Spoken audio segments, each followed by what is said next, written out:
Welcome sa Dries TV. Kung interesado ka sa ganitong news, huwag kalimutang isubscribe ang ating YouTube channel. Maraming salamat!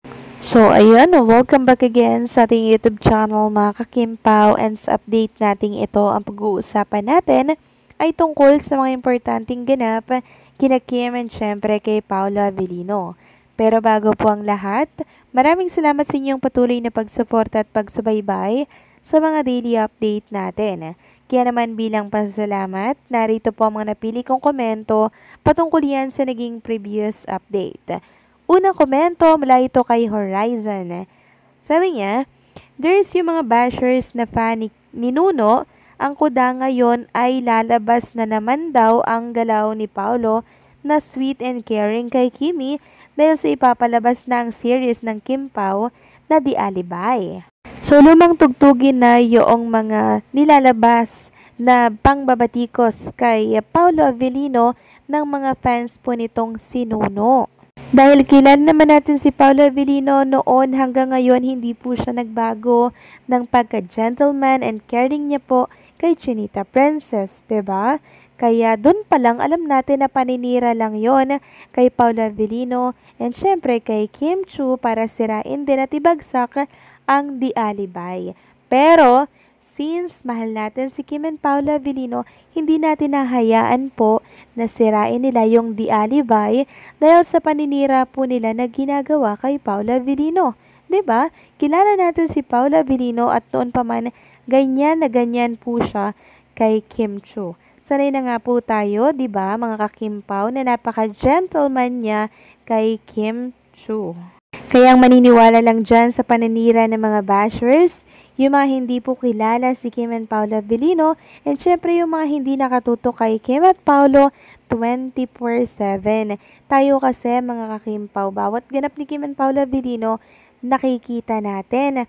Di po ba? At sanay na tayo sa pa-caring ni Paolo kay Kim Chiu. Hindi na po tayo naninibago doon. Kasi laging ganyan si Paolo kay Kim. Never po siyang nagbago. Kaya yung mga fans ni Nuno na yan, dead man na lang natin yung mga sinasabi at pinagkakalat nila kasi alam naman natin yung totoo kay Paolo Avellino, 'di ba? So maraming salamat sa komento, Horizon. God bless sa'yo and mag-iingat ka palagi. At ang pangalawang komento naman mula po kay Ginang Nenita. Sabi niya dito, there's malaking supalpal ito sa mga bashers sa Panran. Pinakita na ni Paolo ang malaki niyang karapatan kay Kim. Kung gaano siya ka-protective kay Kim, gaano niya ka-maalaga kay Kim at yung kamay ni Paolo palaging nakasandal sa back ni Kim. Pinakita ni Paolo na walang makakalapit na lalaki kay Kim.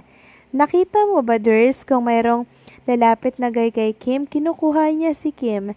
Nanlambot na naman ang Paolo natin sa paghaplos ni Chinita sa face niya. Ders, feel ko, in love si Paolo. Talagang husband na ang galawan ni Paolo. Grabe, ang kilig ko. Napakasaya ko, Ders. Tama po kayo dyan, Ginang Nenita. Sobrang laking supalpal po sa mga bashers yung mga pinakita po ni Paolo at Kim sa kanila. 'Di ba? Para sa atin, 'di ba? Pinakita po nila na talaga namang yung relationship nila sobrang lalim na. Di po ba? And syempre, sobrang protective si Paolo Avellino kay Kim Chiu. May isang video nga po ako napanood na kung saan ay si Paolo po talaga yung humaharang sa mga lumalapit kay Chinita Princess. Yung kamay po ni Paolo Avellino, talagang inaano niya po, no? Pinapalibot niya kay Kim para hindi po siya dumugin ng mga nagpapapicture. Tapos sa kanya po papakalan si Kim pag okay na, pag medyo okay na yung space. Pero pag yung siksikan, si Paolo Avellino po talaga yung pumupronta yung kanyang braso para pananggalang kay Chinita Princess. So doon pa lang mga kakimpaw, talagang love na love niya talaga si Kim Chiu, mga kakimpaw. Talagang galawang mag-asawa na po silang dalawa. At nakakatuwa lang kasi talagang pinapakita po ni Paolo Avellino sa publiko kung anong meron sa kanilang dalawa. So maraming salamat sa komento, Ginang Nenita. God bless po sa inyo and pag-iingat po kayo palagi.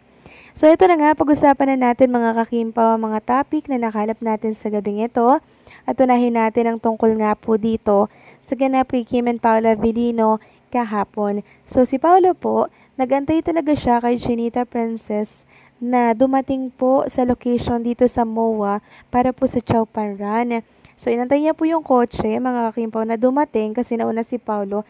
Tapos, ang matindi pa dyan, pinagbuksan niya po si Kim Chu ng pintuan po nung car. Talagang pinababa niya si Kim Chu, inantay niya si Kim Chu.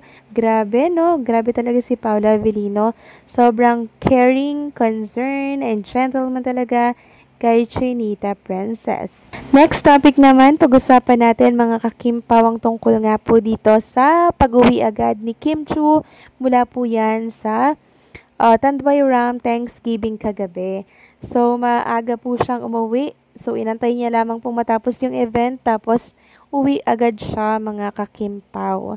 Sabi nga dito ng isang fan page, umuwi pala agad. So, ayun mga kakimpaw, no? Talaga hindi pa mag-stay doon si Kim Chu, lalo na't hindi niya po si Paolo Avellino kasama. So, ibig sabihin, excited pong umuwi si Kim Chu dahil alam naman po natin na kailangan niya din pong magpahinga. Next topic naman, talakayin natin mga kakimpaw ang tungkol nga po dito sa pagyakap po ng isang babae ata to or isang fan kay Paula Avellino sa bewang.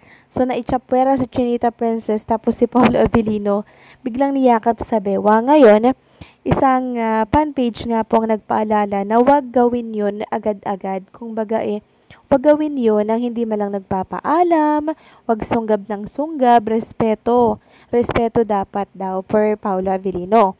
Sabi nga dito, minsan ang pagpapangirling natin ilagay sa tama. Magpaalam muna pwede ba sila ihug o ihawakan sa bewang. Huwag tayong magpiling close. Keep your boundaries. Dahil nakakahiya, bigla mo na lang hahawakan sa bewang si Paolo. Just saying, pangit tingnan. So, nangyari po ito mga kakimpaw. Sa Chow Pan Run kahapon, meron po atang yumakap sa bewang ni Paula Avellino. Pawisin po si Paolo mga kakimpaw nung time na yon. Siyempre, nahihiya po si Paula Avellino na yung pawis niya maamoy, 'di ba? Or mahawa po doon sa fan na yumaka po sa kanya. Yun yung gusto ni Paula Avellino. Pero syempre, dapat magkaroon tayo ng respeto bilang fan, ano? Dapat magpaalam tayo kung magpapapicture tayo or magayayakap tayo kay Paula Avellino. Respeto na lamang din po kay Chinita Princess.